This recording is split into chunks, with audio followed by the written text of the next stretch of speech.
Eu cumprimento a igreja com a paz do Senhor. Mais uma vez, quero expressar meu sentimento de agradecimento a Deus por mais um dia de vida, pela saúde, pela oportunidade de estarmos na sua casa, louvando, bendizendo o nome do Senhor, e pedir para que vocês façam uso de suas Bíblias, abrindo em Gálatas.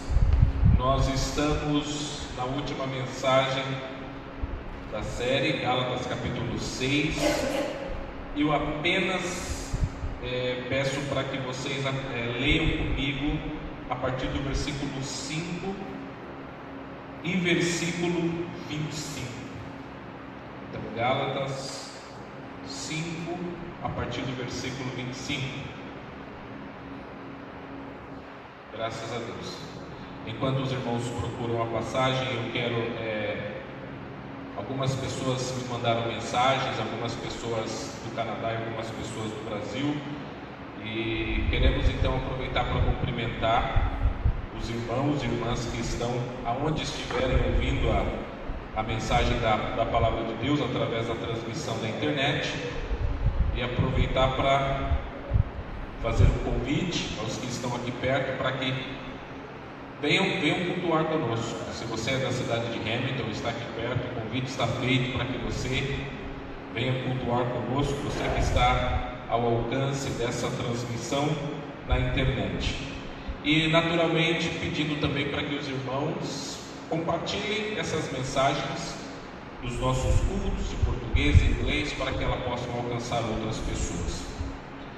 Gálatas capítulo 5, a partir do versículo 25, diz assim: se vivemos no Espírito, andemos também no Espírito.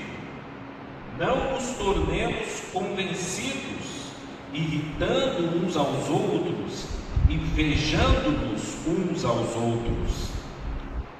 Capítulo 6, a partir do versículo 1. Irmãos, se alguém for surpreendido em alguma ofensa, vós, que sois espirituais, corrigi o tal com espírito de mansidão.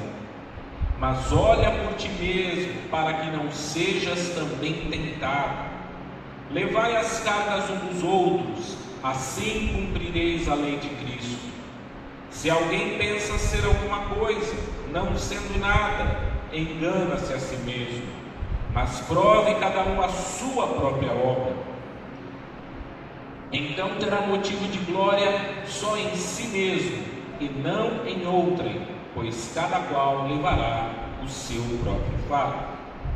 E o que é instruído na palavra, reparta todas as coisas boas com aquele que o instrui. Não vos enganeis, Deus não se deixe escarnecer. Tudo que o homem semear, isso também ceifará.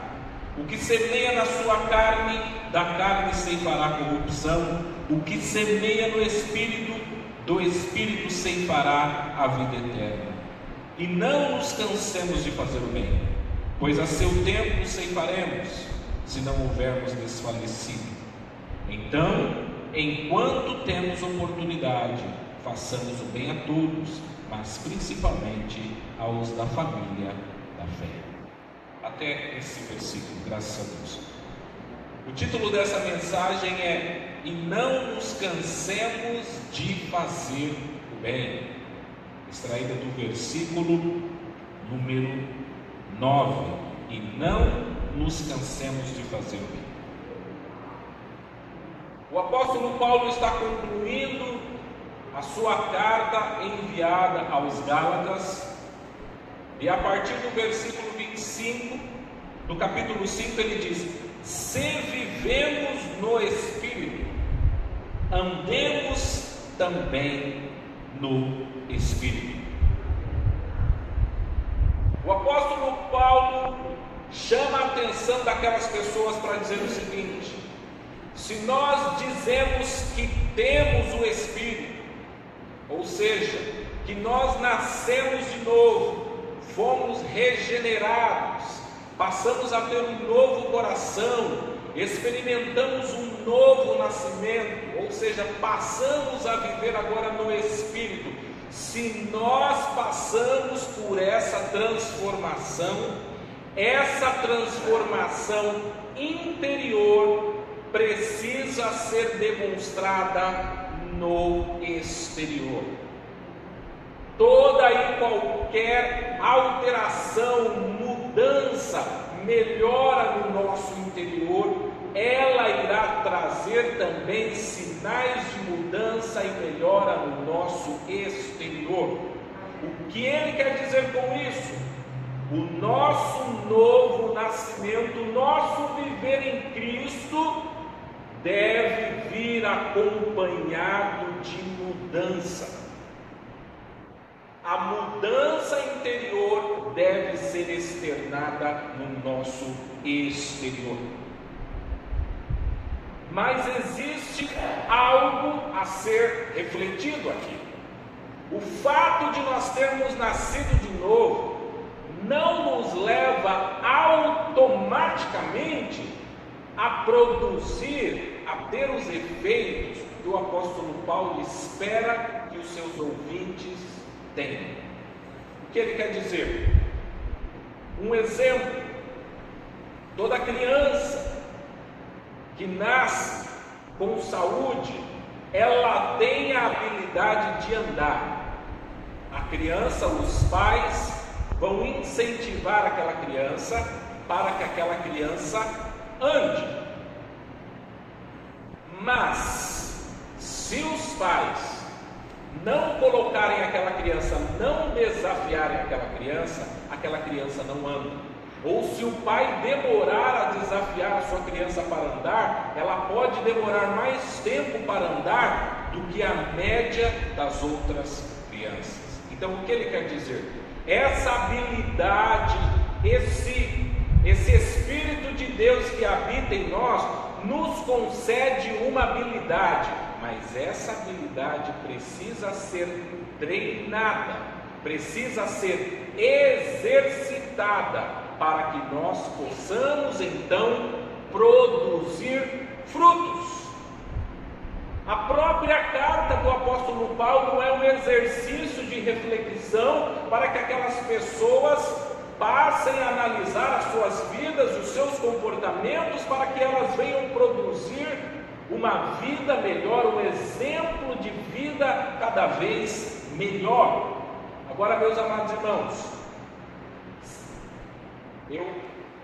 todos nós aqui sabemos que a criança, antes de andar, ela tropeça, ela cai, ela chora, ela fica com medo, e o pai vai diminuindo a distância onde ele quer que a criança vá. Vem até aqui que eu seguro você, venha, dê mais um passo, dê 2 passos, até que aquela criança tenha confiança e comece a andar. O que ele quer dizer? Nós temos esse Espírito de Deus, mas agora é preciso que eu e você mostremos essas características. E aí ele vai dizer o seguinte: algumas dessas características são as seguintes. Versículo 26, ele vai usar 3 exemplos negativos. Paulo vai apresentar 3 exemplos negativos. Ou seja, ele não vai pedir o que devemos fazer, ele vai falar o que nós não devemos fazer. Nós não devemos, ele diz, não nos tornemos convencidos, irritando uns aos outros, invejando-nos uns aos outros. Então ele diz: o nosso andar deve ser sem convencimento, ou dependendo da tradução, sem vanglória, deve ser sem irritação e deve ser sem inveja. O que espera essa mudança no nosso interior? O que ela deve trazer? Aí ele diz: primeira coisa, andemos, ou seja, a nossa prática, não tenhamos vanglória, não pensemos elevadamente acerca de nós mesmos. Não vamos pensar que eu e você somos as melhores pessoas do mundo. Nós temos uma propensão, nós temos uma tendência de elevarmos a nós mesmos. E isso é que o apóstolo Paulo está chamando aqui de vanglória. E a vanglória é, portanto, meus amados irmãos, uma espécie de orgulho, um sentimento de extrema valorização de nós mesmos. E Jesus, ele sempre foi contra esse tipo de comportamento. Esse comportamento ele é demonstrado da seguinte maneira: nós somos muito rígidos com o outro, mas nós somos tolerantes com nós mesmos. Exemplo, eu olho para uma pessoa e falo assim: você está comendo muito. Aí a pessoa pode olhar e falar assim: mas e o tamanho do seu prato? Não, mas o meu prato é porque o meu corpo, é porque eu faço isso. Sempre temos uma desculpa para apontar o erro no outro e sermos condescendentes ou tolerantes com o nosso erro. Então, Paulo está falando: não tenhamos esse tipo de comportamento. Nós não podemos ser assim se o Espírito Santo de Deus habita em nós. Em Mateus capítulo 6, do versículo 1 ao 6, o autor ele trata dessa questão de vanglória. E ele diz assim: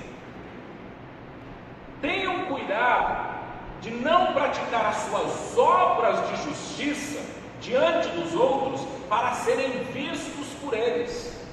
Se vocês fizerem isso, vocês não terão nenhuma recompensa do Pai Celestial. Portanto, quando você der esmola, não anuncie isso com trombetas, como fazem os hipócritas nas sinagogas e nas ruas, a fim de serem honrados pelos outros.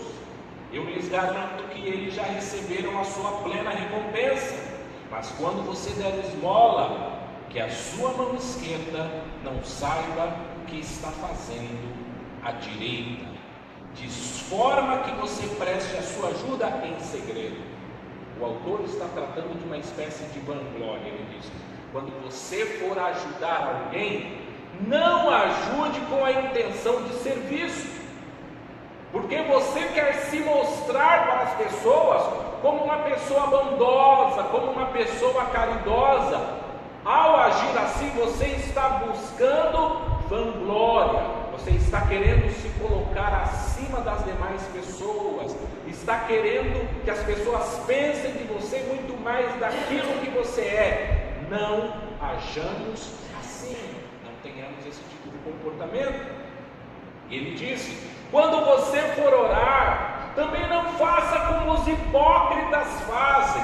Eles ficam nas praças orando, mostrando que eles estão orando, para que quando as pessoas passarem, elas olharem e dizem: veja que homem santo, olha que mulher santa, que homem e mulher extremamente ligados a Deus. Vejam como eles oram. Mas ele diz: se você quiser falar com seu pai, entre no seu quarto, fecha a tua porta e fale com Deus. É um momento de intimidade. Paulo está mostrando algo exatamente a isso que Jesus falou: não busquemos vanglória, não queiramos nos mostrar ou nos apresentar melhores do que nós somos. A vanglória, esse orgulho, também pode ser encontrada naquela passagem conhecida de todos nós, em que aquela mulher que foi pega no ato de adultério, aquelas pessoas chegam até Jesus e apresentam aquela mulher como uma adúltera e dizem a ela: essa mulher deve morrer. E essa mulher deve morrer porque ela é uma adúltera. E então nós conhecemos a história, e Jesus entra em um diálogo com aqueles acusadores, e Jesus diz aos acusadores: quem não cometeu pecado, portanto, que lance, que atire a primeira pedra. E quando aquelas pessoas começam a analisar o seu coração, começam a analisar o seu interior, elas reconhecem que elas também haviam pecado. Veja bem, eles estavam tendo um pensamento de vanglória. de autoelevação. Por quê? Porque aquela mulher era adúltera, mas eles não. Jesus estava mostrando: essa mulher é adúltera, mas vocês também são adúlteros, porque vocês também cometem adultério em seu coração. E se não cometem o pecado de adultério, cometem outro tipo de pecado, e qualquer pecado, segundo a lei mosaica, é passivo de morte. A Bíblia diz que o salário do pecado é a morte. Então, Paulo está dizendo: não pense elevadamente acerca de si. Cuidado, tenha cuidado com isso. E depois ele vai dizer: ande sem irritar as pessoas. O mesmo apóstolo Paulo, escrevendo aos Colossenses, capítulo 3, 21, tratando dos pais, mas falando de irritação, ele diz: pais, não irriteis vossos filhos, para que eles não fiquem desanimados. Nesse versículo em específico, Paulo se endereça aos pais, mas aqui em Gálatas, Paulo está falando: não irritemos ninguém, não vamos trazer irritação. Isso não é característica de uma pessoa que é nascida de novo.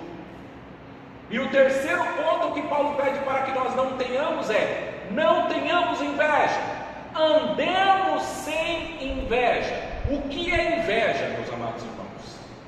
A inveja é um sentimento que nasce do nosso coração, e esse sentimento é o sentimento de querer ter ou desejar aquilo que não é nosso, mas é do outro. A pessoa deseja a mulher do próximo, ou o marido do próximo, a casa do próximo, o carro do próximo, a família do próximo, o trabalho do próximo, ou o salário do próximo. Isso é inveja. Colocando de uma maneira ainda mais clara, a inveja então pode ser colocado como um sinônimo, um equivalente do que? De cobiça. A inveja é você querer ter aquilo que o outro tem e que você não possui. Ele diz: isso também não é característico daquele que possui o Espírito Santo de Deus.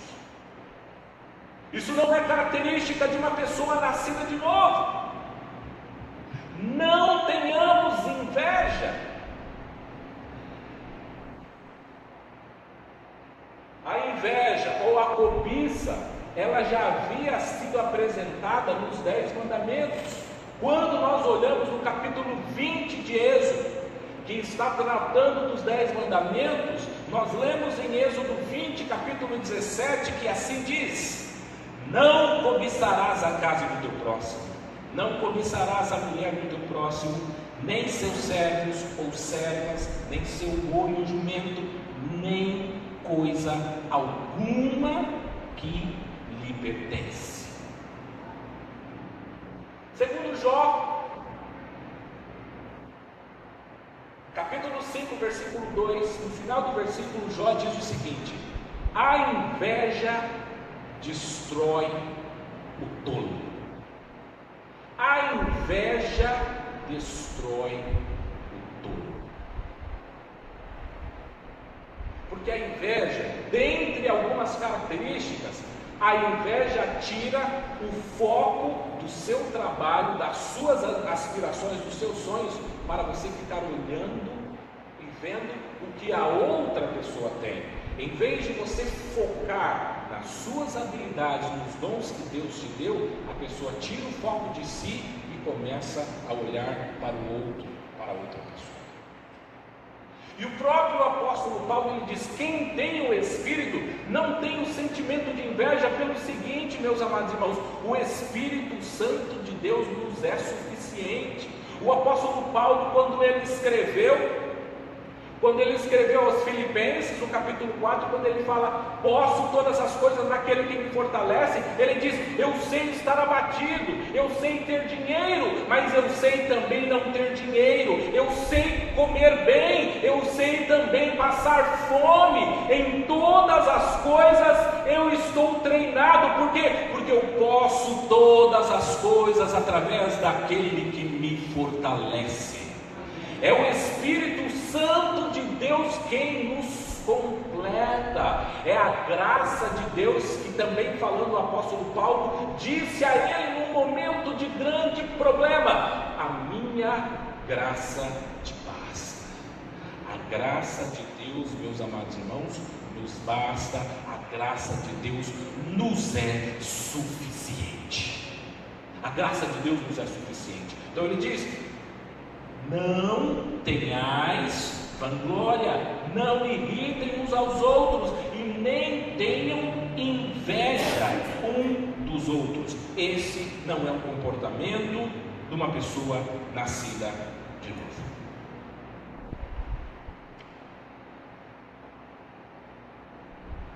É interessante que a Bíblia diz que nós deveremos alegrar com os que se alegram e chorar com os que choram. O sucesso do meu irmão, o sucesso da minha irmã, segundo a Bíblia, é o meu sucesso, é um momento de alegria. Quando Deus abençoa alguém, seja em qualquer área da vida, pode ser emocionalmente, pode ser financeiramente, o sucesso daquela pessoa é o meu sucesso. Ao invés de olhar para aquele homem ou para aquela mulher com inveja, nós devemos agradecer a Deus e falar, Senhor, muitíssimo obrigado pelas bênçãos que o Senhor derramou sobre a vida daquele homem.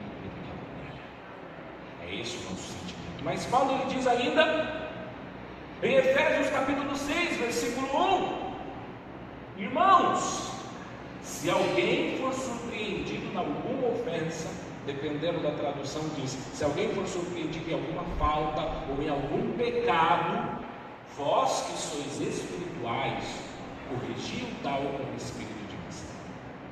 Veja que Paulo está falando com pessoas que ele chama, que ele denomina essas pessoas de espirituais, pessoas que possuem o Espírito Santo de Deus. Ele diz, irmãos, se alguém for surpreendido em algum erro, vocês que são espirituais, ele não está dizendo que a pessoa que errou não é espiritual, ele diz, vocês, a comunidade da igreja, a comunidade que possui o Espírito, mas vocês que são espirituais, corrigir tal pessoa com o espírito de misericórdia. Aqui nós temos um grande problema. Muitas pessoas imaginam uma igreja, eles idealizam uma igreja que é perfeita.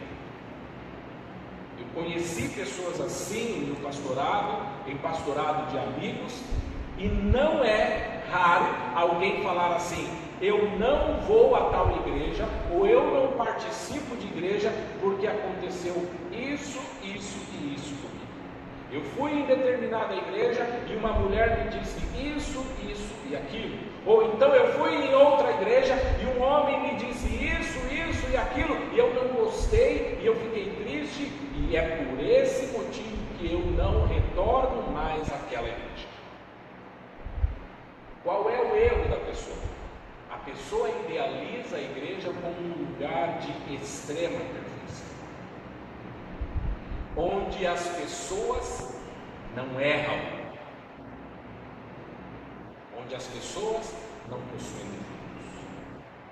Mas a Bíblia apresenta a igreja como se ela fosse um símbolo de um hospital, porque Jesus ele disse o seguinte: eu não vim para os sãos, mas eu vim para os doentes. Ou seja, eu não vim para aquelas pessoas que são perfeitas, ou que pelo menos se definem como perfeitas, mas eu vim para pessoas que possuem defeitos. A igreja é um local de pessoas que possuem defeitos, e que ao entrarem em contato com o Espírito Santo de Deus, Deus começa a trabalhar nesses defeitos para que nós possamos mudar essas características.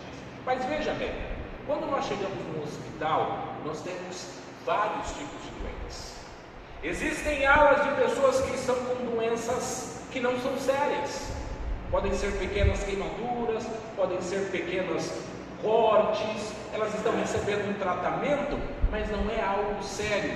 Mas ao mesmo tempo, existem pessoas que estão na UTI, na unidade de tratamento intensivo, existem pessoas que estão ligadas e vivendo somente por aparelhos, existem pessoas em vários níveis. Existem pessoas que estão recebendo alta no hospital, ou seja, que foram tratadas, mas ao mesmo tempo que aquelas pessoas foram saradas e estão deixando o hospital, existem pessoas que estão chegando no hospital. Assim é a igreja. A igreja vai ter pessoas que estão em nível de santidade diferentes. Existem pessoas que estão na igreja, que aprenderam, que já amadureceram e que eles, vamos dizer assim, eles estão prontos ou estão quase prontos, mas existem pessoas chegando a todo momento ou em estágios diferentes de doença. E as pessoas chegam na igreja esperando que todas as pessoas tenham o mesmo nível espiritual. E não é assim, as pessoas não têm o mesmo nível espiritual. É assim que está na igreja. Aquela pessoa que tem um nível espiritual maior, ele está ali exatamente para ajudar aquela pessoa que está com um nível espiritual menor a alcançar o seu nível.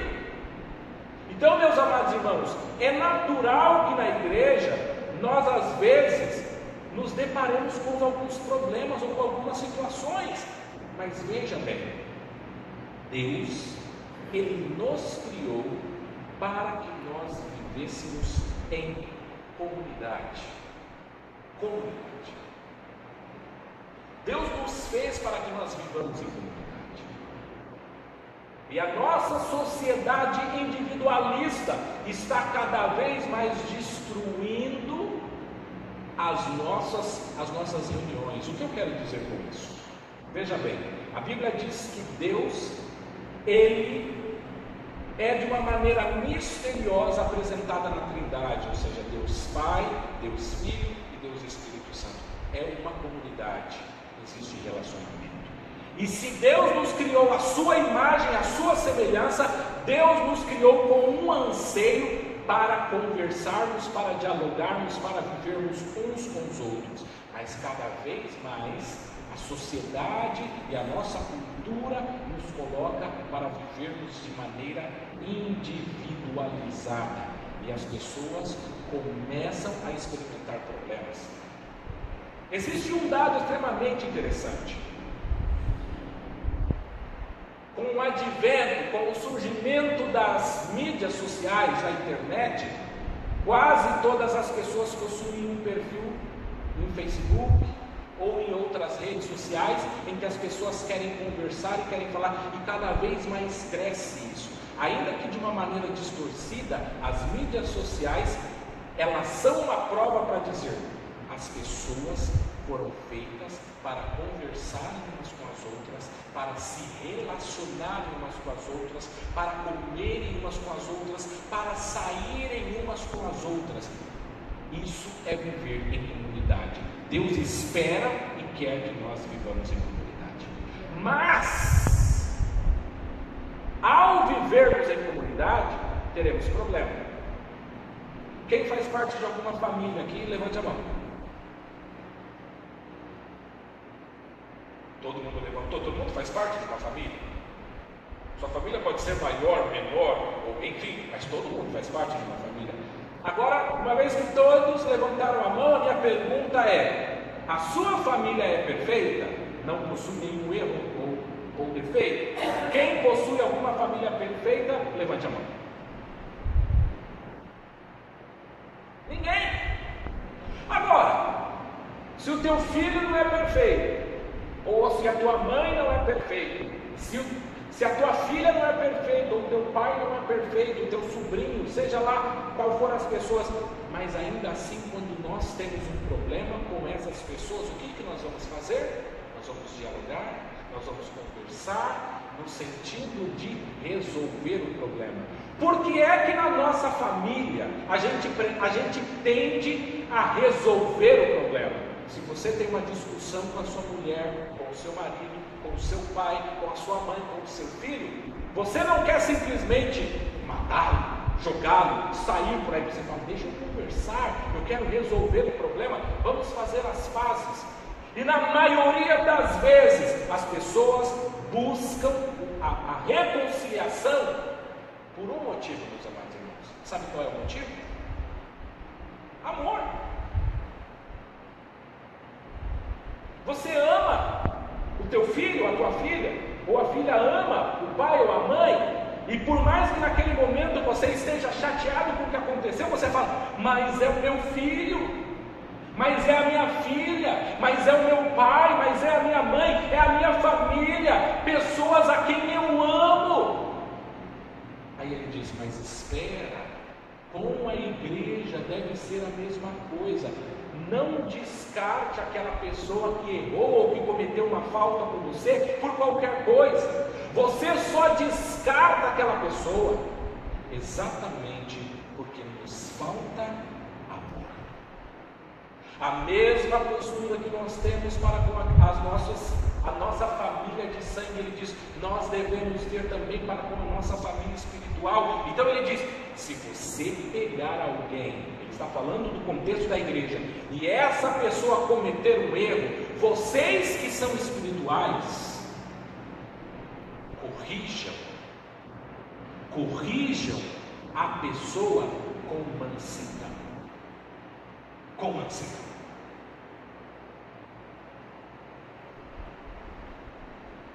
Eu acredito que todo mundo aqui conhece aquela pessoa que quando ele pega o erro de alguém, a primeira coisa que ele faz é erguer a sua voz e gritar, não faça isso está errado, isso é feio.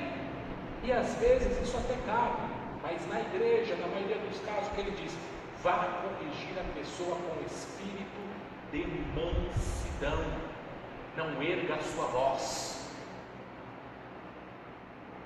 Não ache que ao erguer a sua voz, ao falar mais alto, que você vai ganhar. Se você tem autoridade, a autoridade não se mostra através do grito, a autoridade se mostra através do teu carinho, do teu afeto, da maneira como que você lida com as pessoas. As pessoas vão olhar isso, as pessoas vão reconhecer isso.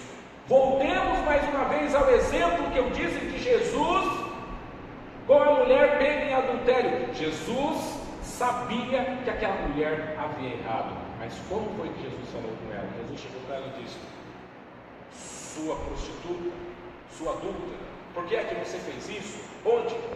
Jesus está tratando com aquela mulher, mas Jesus demonstra mansidão para com ela.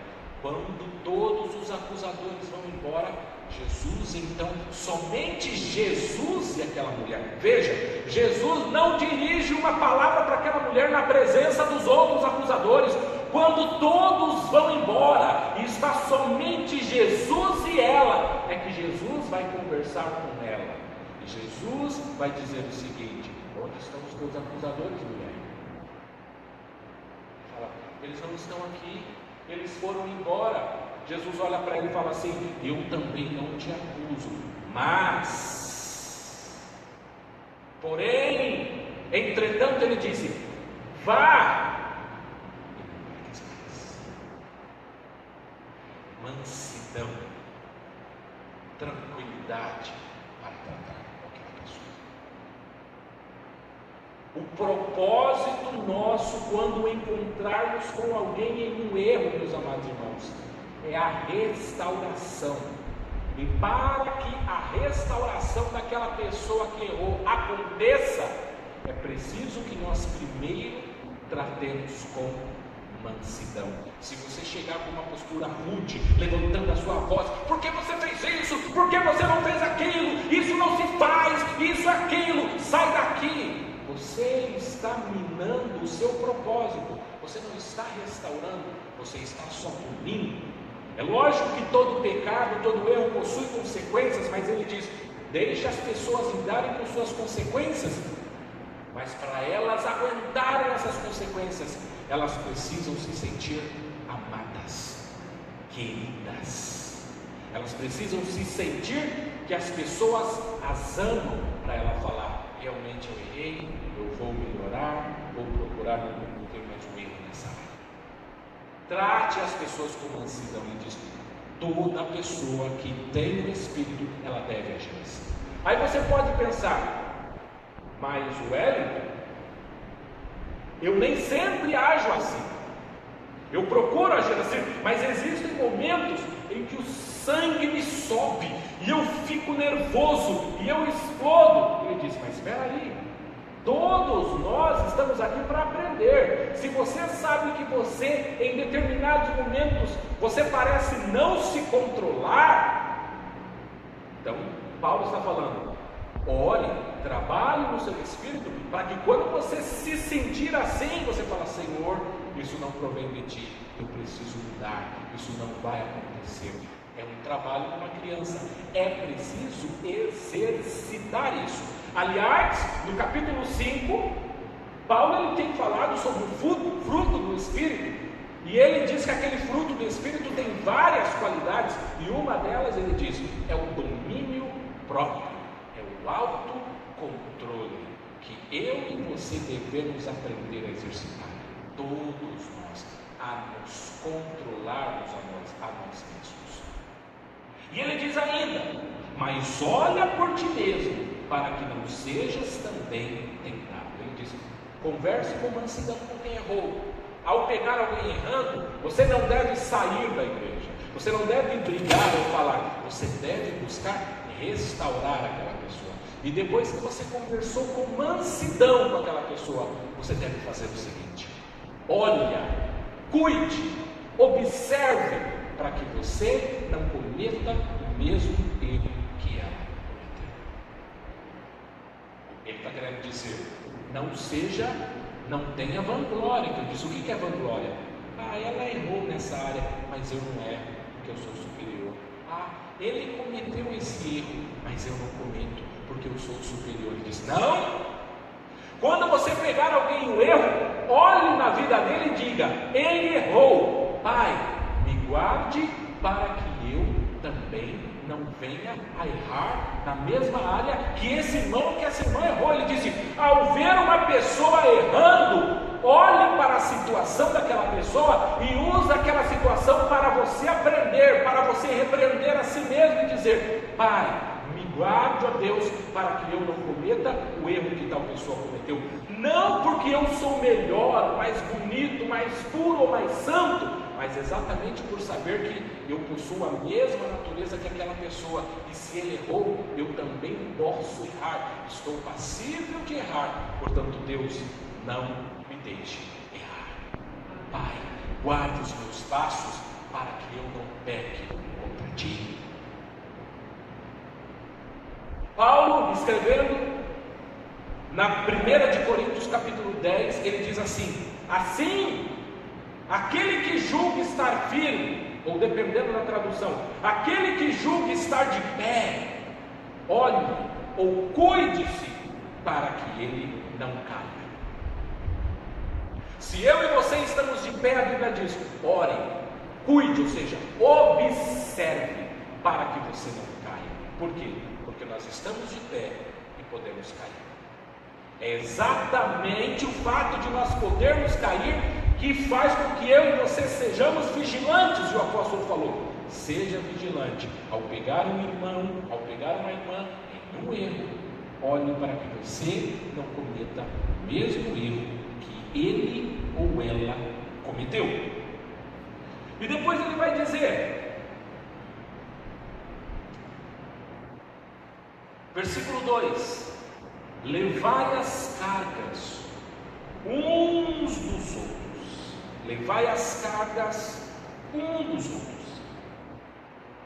Esse versículo, meus amados irmãos, ele muito provavelmente, ele tem uma aplicação mais ampla, mas ele se refere ao que Paulo acabou de tratar, do erro de alguém. Que ele diz: se você pegar alguém no erro, aquela pessoa vai ter um fardo, um problema. Eu e você devemos ajudar aquela pessoa naquele fardo, naquele erro que ele fez. Quando ele diz: levai as cargas uns dos outros, embora isso possa ser aplicado num contexto mais amplo, O mais provável aqui é o que ele diz. Exemplo: se uma pessoa errou, e vamos criar uma situação hipotética aqui, em que aquela pessoa xingou o seu chefe e de repente ela foi mandada embora em razão do erro. Ele diz: levar as cargas uns dos outros. Aquela pessoa agora vai ficar desempregada. Possivelmente, ou dependendo da situação, aquela pessoa pode passar por problemas financeiros. O que ele diz? Levai as cargas uns dos outros. Ajude aquela pessoa. Ajude financeiramente, se você puder. Ajude emocionalmente, se você puder. Doe, se você às vezes não tem condição de dar alguma quantia em dinheiro, mas que você possa doar parte do seu tempo para você ajudar aquela pessoa. Faça isso. Leve a carga uns dos outros. Ajude a carregar os problemas uns dos outros. Mas ao mesmo tempo que ele diz, isso é viver em comunidade, mas ao mesmo tempo que ele pede para que nós levamos a carga uns dos outros, ele vai dizer o seguinte também. Ele vai dizer o seguinte: e assim cumprireis a lei de Cristo. E depois ele vai dizer o seguinte: mas cada um carregue o seu próprio fardo. É uma espécie de paradoxo. Todos nós devemos ajudar uns aos outros, mas ao mesmo tempo existem problemas, existem situações em que somente eu, em que somente você poderá lidar com isso. O que ele quer dizer? Existem fardos que não são compartilhados. Exemplo: Paulo tinha escrito nos capítulos anteriores o seguinte: ele disse assim: se vocês pudessem, na mesma carta aos Gálatas, vocês teriam arrancado os seus olhos e teriam me dado. Se vocês pudessem, está em Gálatas 4,15. Gálatas 4,15, o apóstolo Paulo diz o seguinte: tenho certeza que se fosse possível, vocês teriam arrancado os próprios olhos para dá-los a mim. Paulo está falando de comunidade. O que Paulo está dizendo? Paulo, muito provavelmente, tinha um problema de vista. E o versículo aqui está falando isso. Por que é que Paulo diz que as pessoas queriam arrancar os seus olhos para dar para Paulo? Porque Paulo provavelmente tinha um problema de vista. Ou ele não enxergava muito bem, ou ele tinha problema de enxergar, e ele dizia: vocês demonstraram o seu amor comigo de tal maneira que, se possível fosse, vocês queriam arrancar os seus próprios olhos para darem a mim.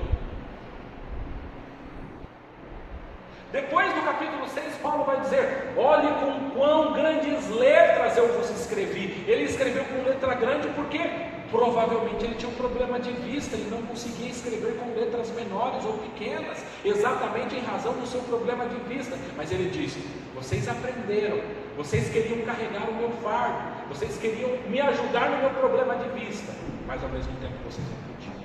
Ninguém pode arrancar o seu olho e dar para ele. O que ele quer dizer?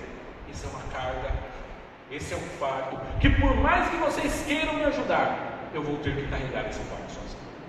A menos que Deus me cure, a menos que Deus restaure a minha vista, é um fardo que é meu. O que ele quer dizer? Existem problemas que às vezes as pessoas querem ajudar, que as pessoas estão inclinadas a ajudar, que as pessoas têm amor para ajudar, mas elas não podem ajudar. Ele diz: e você vai ter que ser maduro o suficiente para reconhecer que você precisa lidar com aquele problema, e que aquele problema é seu. Quando eu falo seu, não pense que eu estou falando que nós estamos sozinhos, porque a Bíblia diz que nós jamais estamos sozinhos. Aliás, a Bíblia diz que Deus se define no nome Emanuel, que traduzido é Deus conosco. Ele é um Deus que sempre está conosco. A Bíblia diz: eu não vos deixarei órfãos, eu vos deixarei o Espírito Santo de Deus. Aonde quer que nós estivermos, nós estamos sempre acompanhados de Deus. E essa graça, essa presença de Deus nos basta. E por fim, meus amados irmãos, no versículo 9, Paulo diz então: e não nos cansemos de fazer o bem, pois a seu tempo ceifaremos, se não houvermos desfalecido. Então, enquanto temos oportunidade, unidade, façamos o bem a todos, mas principalmente aos da família da fé, ou dependendo da tradução, aos domésticos. Ele disse: e não nos cansemos de fazer o bem. O escritor do primeiro evangelho, Mateus, no capítulo 5, versículo 15, ele diz o seguinte, retratando uma fala de Jesus, ele diz: assim deixai a vossa luz resplandecer diante dos homens, para que vejam as vossas boas obras e glorifiquem o vosso Pai que está nos céus. Eu e você, nós fomos criados para as boas obras. Agora veja bem, a carta de Gálatas é uma das cartas mais teológicas e condensadas. Ela fala que o seguinte: a salvação é pela graça, através da fé somente, não é por obras. Ele diz: não pense que ao ajudar alguém, não pense que ao carregar o fardo de outra pessoa, de uma outra família, que você está fazendo isso para merecer a salvação. Ao contrário, é exatamente pelo fato de Deus ter te dado a salvação de maneira gratuita, é que você agora tem essas obras de gratidão. Eu e você devemos fazer boas obras, não porque você fala: eu vou fazer boas obras porque assim Deus vai me dar o céu. Não, Deus já nos deu o céu. Nós agora mostramos a nossa gratidão, o nosso sentimento de felicidade para dizer: já que aquilo que eu não poderia ganhar, aquilo que eu não poderia fazer sozinho, por mim mesmo, Deus me deu e concedeu gratuitamente através da fé. O que eu posso mostrar, o que eu devo fazer para mostrar o meu agradecimento? Eu vou ajudar, eu vou amar, eu vou me entregar às outras pessoas da mesma maneira que Deus amou e se entregou. Ou seja, as boas obras aqui são gestos de agradecimento, mas não gestos meritórios. Eu vou fazer isso para ganhar o céu. E aí ele disse: não nos cansemos de fazer o bem. Meus amados irmãos, devemos parar para refletir nisso. E eu quero concluir essa mensagem, essa reflexão, lendo com você. Eu gostaria que você abrisse a sua Bíblia para acompanhar comigo. Em Mateus capítulo 25, Evangelho escrito por Mateus capítulo 25, a partir do versículo 31. Mateus 25, do 31 ao 40, nós iremos fazer essa leitura, que tem um paralelo muito interessante, acerca de não nos cansarmos de fazer o bem. Quando o Filho do Homem vier em sua glória, com todos os anjos, assentar-se-á em seu trono na glória celestial. Todas as nações serão reunidas diante dele, e ele separará uma das outras, como o pastor separa as ovelhas dos bodes, e colocará as ovelhas à sua direita e os bodes à sua esquerda. Então o rei dirá aos que estiverem à sua direita: venham, benditos de meu Pai, recebam como herança o reino que lhes foi preparado desde a criação do mundo.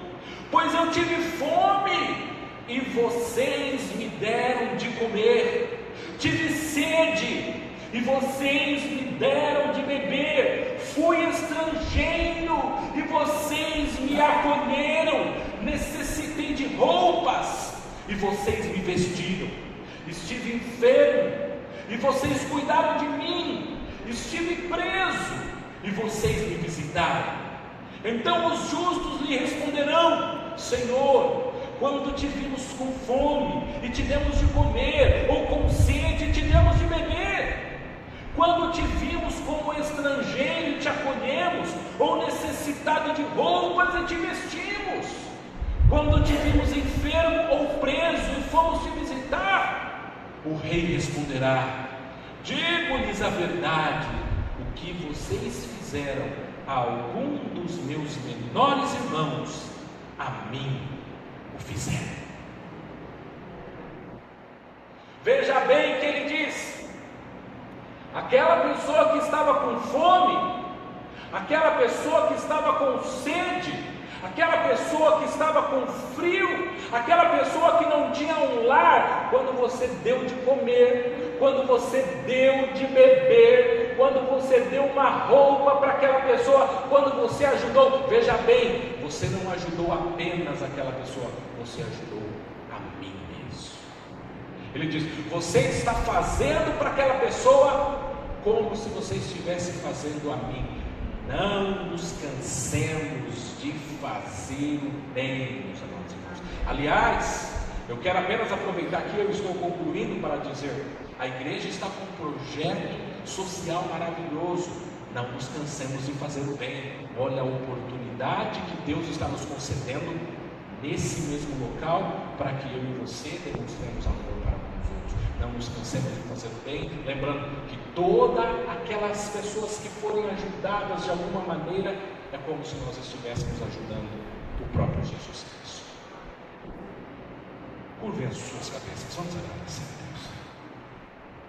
Pai, eu te louvo, Pai, eu te agradeço pela tua palavra, Deus, para que nós tenhamos consciência, Deus, daquilo que o Senhor nos entregou. A tua palavra, Pai, falou aos nossos corações, que ela também possa falar ao nosso intelecto, à nossa vida como um todo. Deus maravilhoso, eu espero que todos nós tenhamos sido desafiados pela tua palavra, e que todos nós tenhamos sido edificados, ó Deus, e que nós possamos olhar, ó Deus, para a nossa comunidade da fé e dizer: eu amo meu irmão, eu amo minha irmã. Se eu pegar em erro, em falta, eu irei tratar com ele ou com ela com mansidão. Eu quero restaurá-lo, não quero machucá-lo. A minha visão é de restauração e não de causar danos ou problemas. Pai maravilhoso, dá-nos esse coração, Pai, dá-nos essa disposição interior, ó Deus, para que nós sejamos essa pessoa que o apóstolo Paulo diz que nós podemos ser, não por nós mesmos, mas capacitados, fortalecidos, empoderados pelo Teu Espírito Santo, que nós sabemos, ó Deus, que contigo, ó Pai, nós podemos realizar essas coisas. Oramos, ó Pai, para que eu e você sejamos melhores a cada dia, a cada momento, ó Pai, através da Tua palavra. É o que nós desde já te agradecemos, em nome do Senhor Jesus, que vive.